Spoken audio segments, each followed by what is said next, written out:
left. Oh, okay. Analyst time is over. Back to the caster once again. Clockwork, yeah, gonna have to shut down that TUW fandom. Actually, no, we're not, because we're gonna be handing it across to Mabby anyway, who is a Wales lover. How are you feeling about it, Mabby? Yeah, pretty good. It's in a good spot for Wales right now. It's looking all right. Really? We got a croc. We briefly flirted with a cow. We were really repping the VCS right now. You've briefly done what now, Mobby? All right. Well, B was flirting with a cow, all right? That's reasonable. That's reasonable. Okay. Welcome to Game 3, or Game 4 now, everybody. We potentially get our decider match here. Although I have to disagree. There is a bunch that our analyst desk did not talk about, which is the most important thing of all time, which is, of course, my favorite joke to add into any time that I get to watch Cerberus, which is a pun v9 angle. Mobby, who the hell kills Malphite in this game? Give me one name of anybody that kills Malphite if Malphite gets going. I mean... Can't do it. You can't be done. It can't be done. They should be able to. No. You're gonna have Zion doesn't do damage. Be better than that. You're gonna have two black cleaver builders on there, so the armor won't be as threatening.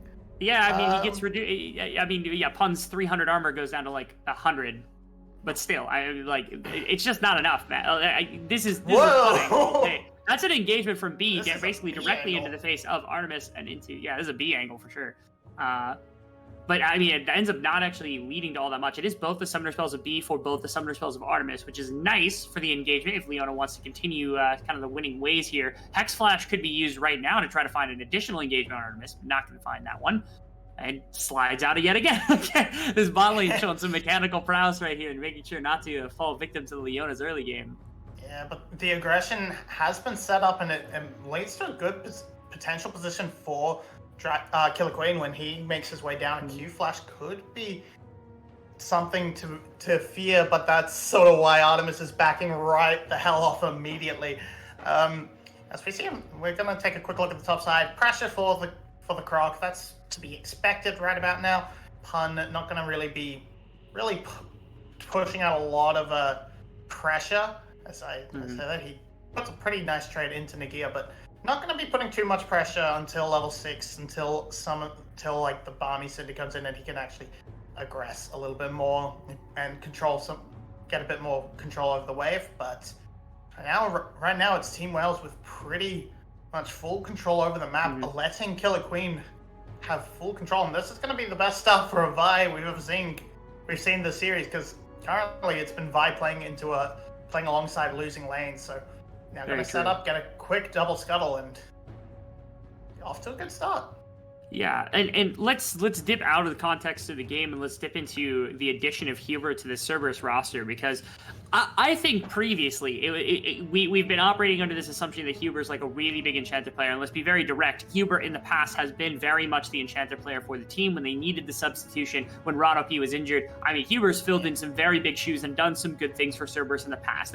I am still under the assumption that if Huber were not on this squad, he would be on another squad starting somewhere. He's good enough to be a starting support in basically any role for most of these teams. There are people who he would be better at. Now, that said, this season specifically, it feels like Huber, for the most part, the number one reason that they are using Huber as a substitution is that Rano P is not the most prolific Recon player in the world, and Huber is. Huber is a much better Recon player. I remember specifically there was a series where they both played Recon into the same lane twice in a row, and the difference was that Rano P took W at level 1, and they lost the trade, lost the push, and were just kind of crushed in the laning phase. And because Huber took Q and was much better about spacing at level 1, they actually not only won the level 1 trades and things like that, they actually ended up winning the laning phase outright in a mirror matchup against the same team. Huber is a better Recon player, and so with this Recon kind of preference that this team's got, it makes sense that Huber comes in here at the team's potential final hour, as Nagia gets the ultimate first, goes on to Pun, finds a bit of stun, not going to find too much else though, as that's just going to be it here for the trade. Nagia is going to proxy behind the tower because he can, and there's nothing that Malphite can do about it, but shouldn't be too big of an issue. Okay, yeah, Pun's not going to hit 6 off that wave, so Nagia can get away with this one, but he's going to have to evacuate because now that he's lost the ultimate, there is a potential angle for Pun to try and find something with that dominance down, but gonna get the push, gonna get the quick reset coming on through for Nagia. all is just well. And yeah, I mean that's the beauty of like we kind of call Huber the enchanter player, but it's not. I'm gonna not get a talk as okay. The feathers apparently didn't. That looked a little bit sus, but feathers aren't gonna land. I'm gonna get a stun in there, but we call Huber the enchanter player, but I don't think that's. I always feel not to say he's a bad enchanter player, but No. that's less due to him being an amazing standout enchanter and Ooh. more. Ronopeak just cannot. And okay, Vit's in huge trouble. Vit is a lot of trouble. Huber is tanking the turret currently, took 2 shots. Now Vit's going to go down, and that's going to be well juggled tower aggro, but Glory's here to try to find something. Flash and ultimate both popped immediately as that comes through. That's going to be 1 going down as Yado is going to be punished by the roam from Glory. Glory's probably going to get a second one now. Instead, it's Killer Queen who picks that one up. This is a 2-for-1. First blood going to the side of Cerberus, but the win going to the side of Wales.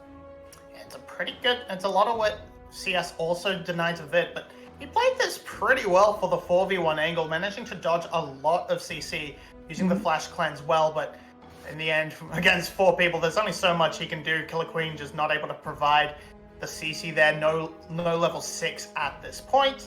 If he had that, it would have been a huge disaster, but Glory's able to get in there in time, and with this duo, they're able to clean up the retreat.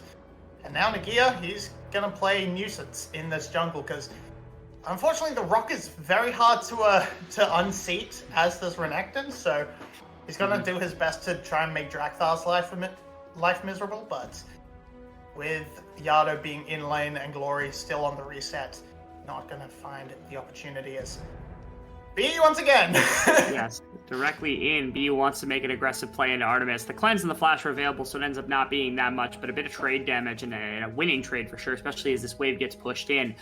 Could be beneficial. There's nobody on bottom side. Dragon's already gone. They're not actually getting all that much. Instead, it's just the push that's going to be coming through here from this squad. Curious if they're going to look for it back. Curious if they're going to do something with it, but instead it was just the aggressive play coming through as Drakthar is going to find run headfirst into Killer Queen. Pops the E, going to get spotted out. Now the blast code going to take him over top the wall. There is nobody here for support. Ultimate from Killer Queen also. An ultimate gets popped by Drakthar, but far too late as he just gets true comboed there by Killer Queen. Killer Queen ran him up and down the jungle right there as another member of Cerberus falls.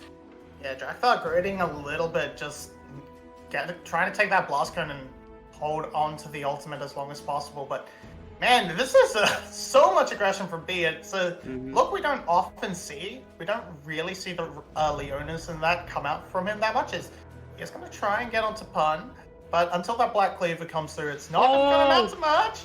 Oh, Pun! Okay. Pun V9, baby! Let's go! Woo! All right. Who will kill Malphite now?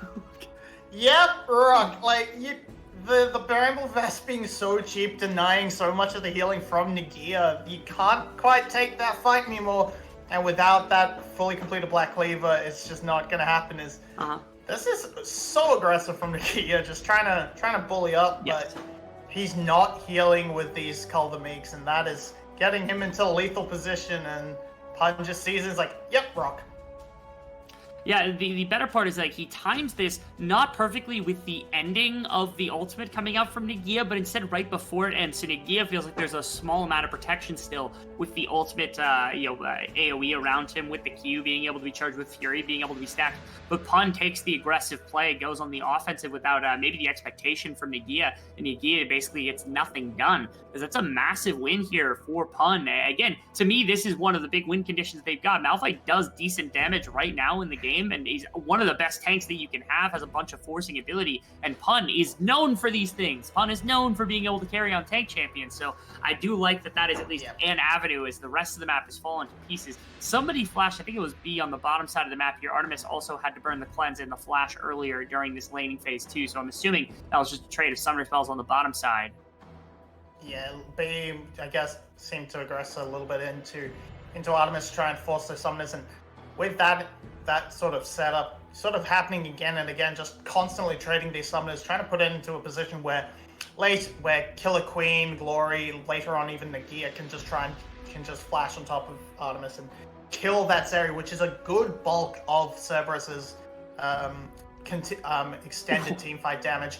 There's a lot of burst between Viego, Glissandra, and Malphite for sure, but and the resetting Viego is always something to Yeah, well, he's dead. Yes. As set up by B earlier, he doesn't actually get any reward for his hard work, but Fit does, so that's all okay. And now, the hopes and dreams of Cerberus lie on their top laner Pun. Can the Malphite 1v9 in this video game? We will find out just as soon as team fighting and the laning kind of breaks to pieces, because right now it is not the greatest of situations to find yourself in if you are Cerberus, as every one of your lanes has felt the effects of Killer Queen over the course of this one. Only top lane is unaffected thus far.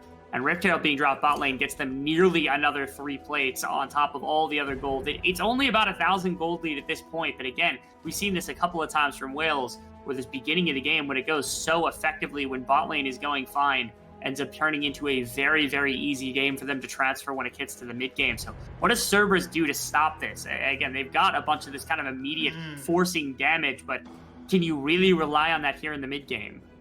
You can try to do the classic camp Nagia strategy. That's worked a lot in the past for a number of teams. Nagia has often been left out high and dry by Team Wales, permanently playing weak side. So you could try and farm a few kills up there, send Artemis up, and especially in the next 5 minutes, you're not going to contest this dragon by any means. So try and get something up there. And as you said, this Malphite, once rolling, should be very hard to kill despite everything being built up to try and help take him down. But no, Cerberus is going to try and contest. They brought the rock down, but it's smashed by Nagia in the teleport, so...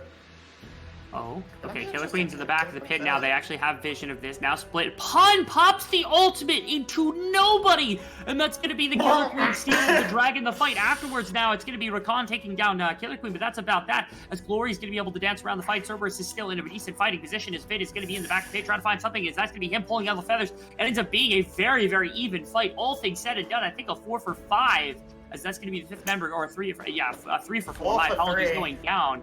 As Team Wales does lose the fight, they get the dragon, but that was a scatterbrain fight if I've ever seen one before in my life. Yeah, What in the world was that? Punch is completely whiffs, and with this, Vit ends up sort of trapping himself into the pit, trying to follow up on Drakthar, and these iframes coming up huge for the Viego. As Artemis, he managed to duck away and remains untouched the entire fight, which ends up winning it for them. But with that pullback, getting that kill onto Runner B, that could have even been a 4th if like a 4 for 4 overall. Okay, Artemis died, so it's a 4 for 4 overall. Good job. Yes. That was a wild fight, to say the least. Again, so many things were just like not going perfectly. But notably, I do want to say, how long did it take for Pun's health bar to actually get shredded through? It took way too long for that to end up going down. And this is just Artemis greeting quite a bit. He's getting caught under the tower here by Killer Queen. There's no way for him to get out. No summoner spells to use to get away. I mean, that's just him saying, hey, I've got a little bit of tempo. I'm on the map. The rest of the bot lane is not going to be here for a minute. Maybe I can get a plate. Maybe I can get 2. But instead, just throwing his life away for basically just the 1 plate coming out here. Yeah, very low plate game. Just those ones traded on the bot lane overall. So not going to be quite as an accelerated game as perhaps the last one, especially for Team Wales. But they managed to get a small advantage. They still have the Drakes in pocket. And if they can keep up the objective control, as Glory is taking it to Yado in the side lane right now, it's going to be... they're going to be quite happy. Charm just misses, and Yado is still forced away, and Glory should still have control over this turret, but we'll be traded for a Rift Herald. I will. Nothing too crazy. Rift Herald going down, especially at this stage in the game with no plates remaining, doesn't have the same kind of value that it normally would have earlier on in the game. Trying to pick where and when to apply this is also going to be an interesting point of force, as Yado is going to try and find something. That's a flash ultimate coming through from Malphite to find onto Vit. Vit still has the Featherstorm to be able to pop up into nothing, as that's going to be that pop right there. Does no damage to Pun, as now they're going to be looking for B. B might be able to get out pretty easily. Huber is going to pop the ultimate, going to find B here, and that's going to be a W being popped. That's going to be Malphite trying to slow him down, but B is just not taking enough damage. Artemis only just now getting the kills. They're underneath of their own tower. Rift Herald getting clogged up on minions around the mid tower, and that's going to get stopped by Killer Queen. Now in comes Glory. They find a pick on the Yado. No ultimate for Pun available. No ultimate for Artemis available. A lot of their stuff got burnt in that chase against B and against Fitz, and now it's a 4v3, but a lot of the tools that are useful are going to be done. Glory gets Pun on the front end of this fight with that charm. Jump in from Huber is going to find a bit of damage. Now, again, Artemis just not able to put up the damage without the ultimate coming through here. And because of that, it's not a 1-3v4 here necessarily for the side of Team Wales, but certainly with the amount that was burnt from Cerberus right there, they got the losing end of the stick. Yeah, they threw everything at B. They got him eventually, but they abandoned the mid lane push. They abandoned the Rift Herald, and that went down for nothing. It didn't get the charge off from the mid lane at all. And the trade back onto Yado, who has had a pretty rough time of it this series, but yeah, it's going to amount not too much more. Team Wales are not able to really push in and collect that tower. Vit's having to reset after the damage done by Pun.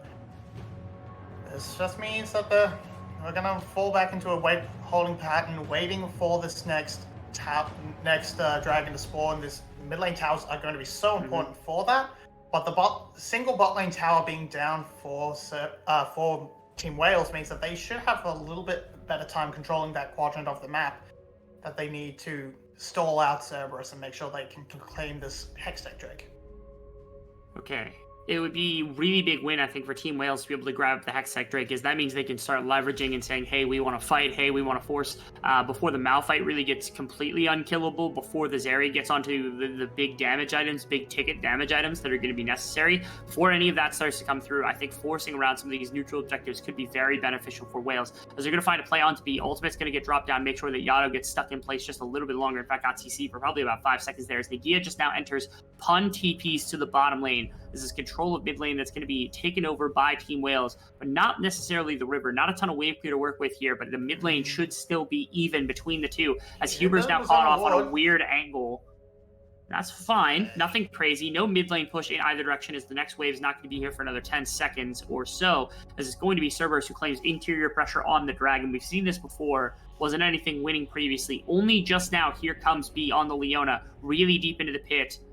See if they actually want to make an engagement happen. Yeah, that's a lot of Hextech tools, and that's going to be Pun finding 2 on the front line. Nagia's dead. Basically, instantly, Vit's going to be locked up on the bottom backside, has to ultimate and flash out the backside. Is still going to be taking a whole bunch of damage. Artemis is getting run down now by the opposite side of the fight. Killer Queen's going to find something, going to get a bunch of damage down onto the damage dealer, as Drakthar now, in the body of Saya, is going to end up doing a bunch more damage, as slowly Cerberus has been able to clean up this fight. That is a massive play for Drakthar, and a huge win for Cerberus as they wrestle back complete control of the map with that one. Should be able to grab up the Dragon, stop the stacking, maybe grab mid tower. They got everything available for themselves. They absolutely crushed that team fight. They just hit the weak part of the split. And we see here, they see the Hextech Grades activate and just go straight onto Nagia. Does not get anything off. B does his best to delay Artemis, and they do kill him in the end. But it doesn't actually matter, because there's still enough damage to run down Vit, who survives as long as he can, plays it out as well as he can, but there's no hope he can do with 4 members barreling down on top of him. So, and then once the reset city comes in for Viego, gets to do silly Viego things and clean team fight for Cerberus, brings the gold back to even a slight advantage for them, and the Dragon stacking has been stopped. And just like that, again, for Team Wales, the fact that they went for that split when they have the superior team fight in a lot of ways it feels like there are 2 options, at least from our omnipotent point of view. Where either A, take the fight basically directly through the river. I know Malphite's going to be an absolute menace, but like maybe you can live that. Maybe you can continue. As long as Vit is alive, you should be perfectly fine. Glory should have enough mobility to not get hit. Your damage dealers will be okay. And the alternative is you just back off and you give that one up and you say, okay, they can have a dragon. That's fine. Like, we can pick our fight around the next really big objective. Baron's going to be up, and now you've given the gold back that like Cerberus is going to be competitive inside of the fights. Your one biggest advantage in this game has just been thrown away as a result of trying to overforce, trying to overplay your hand right there with those Hextech portals. It makes me wonder if there were a different map, like if we were on like Ocean map or something like that, if that would have actually made a difference, because they wouldn't have gone teleporting into the backline to find something. This Killer Queen's getting bullied by Pun just a little bit. It shouldn't amount to much though. Yeah, they also had inner track on the mid lane, so they could have just traded mid lane tower for the Dragon. Very true. Would have been worthwhile, and we're just seeing this Renekton. It's not very tanky. Has picked up the Gore Drinker, but with as much CC that was thrown at it, couldn't pop that. Barely got the Dominus off, and that did nothing. And now with the pressure coming on through, they're just going to pick up more. and find Nagia very easily, and now also Vit is just knocked up and is gonna get chain CC'd to death. As that's Cerberus with another massive win. They're gonna find Glory. Glory gets a ton of ridiculous value, a massive Everfrost, and Glory's getting work done right now. Dropped a bunch of the health bars, Killer Queen and Bean. There's no really big damage source as Glory is on this Ahri, isn't able to full clean up the remainder of the team, especially with no additional ult charges remaining, but Glory with some heroics basically clamped off any attempt at a Baron that were ever even conceived by Cerberus right there. And we're just saying it's Cerberus having Cerberus still the ones having full priority. They've got the Lissandra, they've got the Malphite. They are calling the angles. B is not able to really get in there. Nagia is just kind of useless on this Crocodile.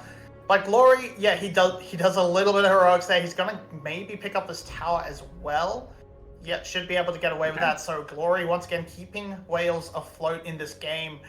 He's being able to pick up a little bit of scraps, but this rock is just too much of a menace, and Nagia is going full tank. No Black Cleaver coming out from him. He's not going to contribute to the kill pun fund. We're gonna be stuck waiting for Vit to complete that third item, Lord Dominic's Regard, to even have a chance. And does he maybe want to stop off at a Bloodthirster first just for extra survivability? Okay. Well, Anonymous is dead. Okay, well, that's Zonia's. There's a lot of reinforce potentially coming in. B was willing to kind of make this play happen, as that's Pun going into the backline, ulting, not hitting Vit because of the ultimate that comes through and making sure that go down. And now that's a lot of damage being traded back into the remaining members of this team. Pun does end up finding Vit, though, as the Feather Pool, I don't think, got enough. Now, Nagia, not the person you want flanking right now, so he's going to get CC'd up to death. Gets a flash into the backline, not going to be able to even find the damage necessary onto Artemis. And now the re-engagement on the opposite side, they're going to be able to find Glory. And that's a fight won for Cerberus. It looked like a solid angle here from the side of Wales, and yet they get absolutely nothing from that. That's just a lost fight, maybe a lost Baron. That's lost Baron, maybe even lost game. Vit just can't get anything done. Can't get anything done there. The two solo lanes of Cerberus just barreled down on him. He has to expend everything just evacuating. He can't get the damage out. He can't get a kill. And Glory has gone for the playmaker build. He's going for the pick. He doesn't actually do enough damage to be a backup threat if Vit dies. And I mean, Nagia sure as hell isn't going to contribute going for that second item, Randuin. So it just means that there's only one thing Pun and Yado need to do, and that's kill Vit. Glory just cannot contribute enough to cut through. Look at how little this damage is coming through. If he got the Nightmare Classic of Ludens into book, maybe he can carry up, continue on to a fight, but as it is, just not going to happen. And just re-engage from Cuba, who wasn't actually needed in the first round, just make sure that any attempts to recover it fall apart. Cerberus from here should just be in a commanding position. It's going to take a pretty impressive flub from Cerberus / Miracle from Team Wales to bring it back. Gonna have to play through the side lanes. It looks like that's their angle they're going for, but I don't think that's enough.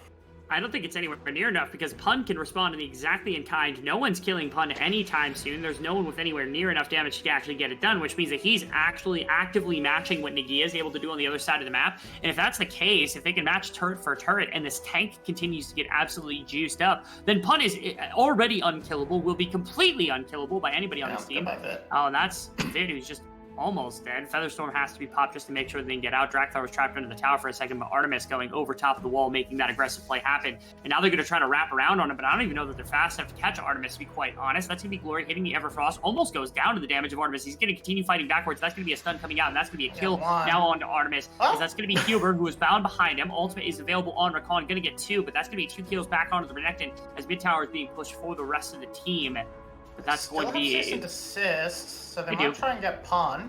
Yeah, you got ultimate, though. You didn't care. Okay. Say goodbye. Later, chumps. I'm out of here as he just pops away as a rock. Problem is, it does give up Dragon, which is a win condition that's still here for the side of Wales. Hextech Soul is one of my favorites, one of everybody's favorites, one of the most powerful that you can actually have. Helps out quite a bit when you're setting up some additional damage against a lot of these members. And it will definitely assist in stalling for time here for Wales so that they can get onto this late game itemization so that maybe they can start cracking through the rock that is Pun.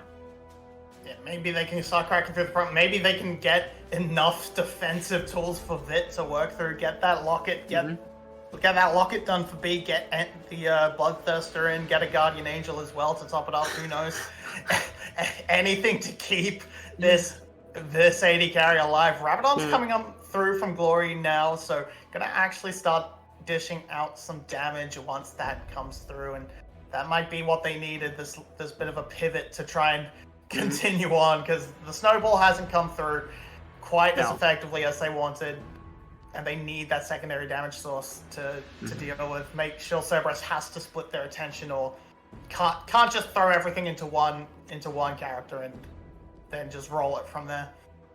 Yeah, really incredible, because at this moment, I'm questioning whether the damage is there. I was really interested that Artemis went for Guardian Angel, but I kind of understand that this whole game has been Bully Artemis Day for the side of Team Wales, and that's really all they've had is Nagia going to get wrapped around on. I don't think they're even going to use the pun ultimate. Nagia gets quite a bit of healing back on that Gore Drinker and that Q combination, but they're still going to get brought down as Artemis is here to help put some damage into the remainder of that Crocodile. And now bottom lane pushes a very real threat that's going to be pushed here by the side of Cerberus. If they decide to stick around, Pun and Artemis, I mean, if anybody decides to come defend this Vit, don't show on Viz and Vit. Okay, there we go. Okay, the blue ward gets popped.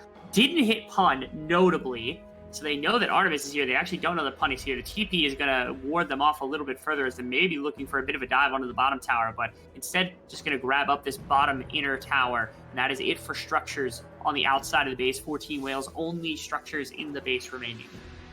Yeah, this dragon win condition is kind of all Team Wales is clinging to right now. They weren't able to find a response to this play onto Nagia, and Nagia continues to build more tank. He knows that his only job is to try and live as long as possible, but then you're just stuck playing a Renekton that's not a threat to anyone. You're just gonna get caught, so that's a little something bad. Will he? He will not. He gets out. Absolutely Rakan. Nothing. Yeah, Rakan barely living at the front end of that one, but is able to sneak away. Didn't even have to be able to burn Flash. Did have to burn heal, but did not have to burn Flash, which is a big deal, because that means the Rakan's going to have that for later. Shirelli is as well an insane item to be able to throw onto Huber to help out as well. So basically the entire engagement, once the ultimate's back up, is still intact here, despite that engage coming through from Killer Queen, trying to find that pick off onto the support. It's not going to be much. Even with that kill, it's not going to matter all that much. I mean, they would have taken away some of the vision control that would have happened around the Baron buff, but there's no way you're threatening Baron right now if you're Team Wales with the Rakan exclusively down.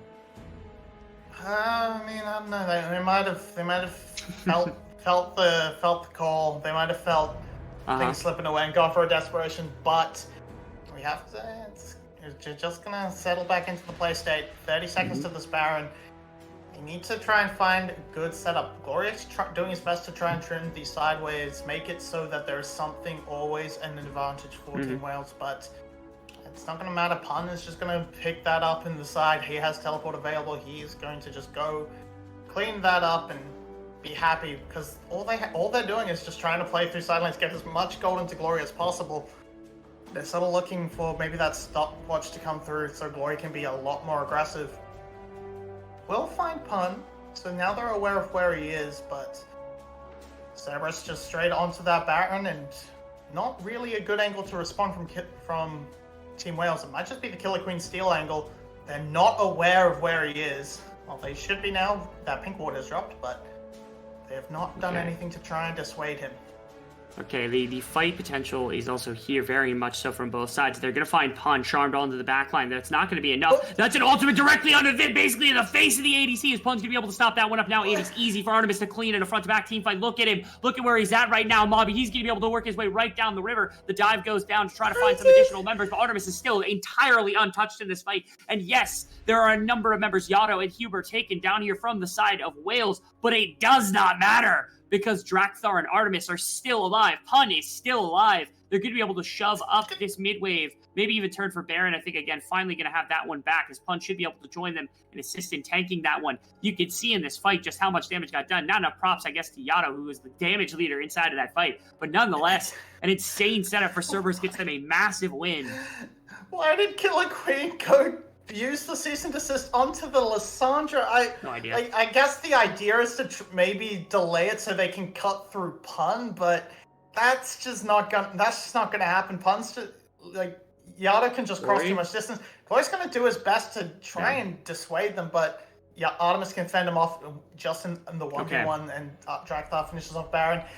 Maybe with the resets they can clean up a dragon, but we just see here all in onto Yado, and then Vit's just standing on top of the Malphite, so gets cleaned up immediately. Glory is not able to contribute because he's stuck in stasis for so long, and he gets the 1 kill at the end, but it doesn't amount to anything. I have to give a ton of props to Huber, too, because, again, Pun gets jumped on. There's no threat in Pun going down, basically, at all from the side of Team Wales. But the fact that they waited out, Vit was stuck and had to Featherstorm in a really, really weird position because was just too far up, was kind of pinched between a rock and a hard place, unfortunately. And the follow-up after the Malphite ultimate from Huber to knock Vit up a second time so that there's no feather pool to close the distance from the rest of the team to find that damage onto basically the primary damage dealer, I guess secondary damage dealer, since Glory's doing more of the work in this game.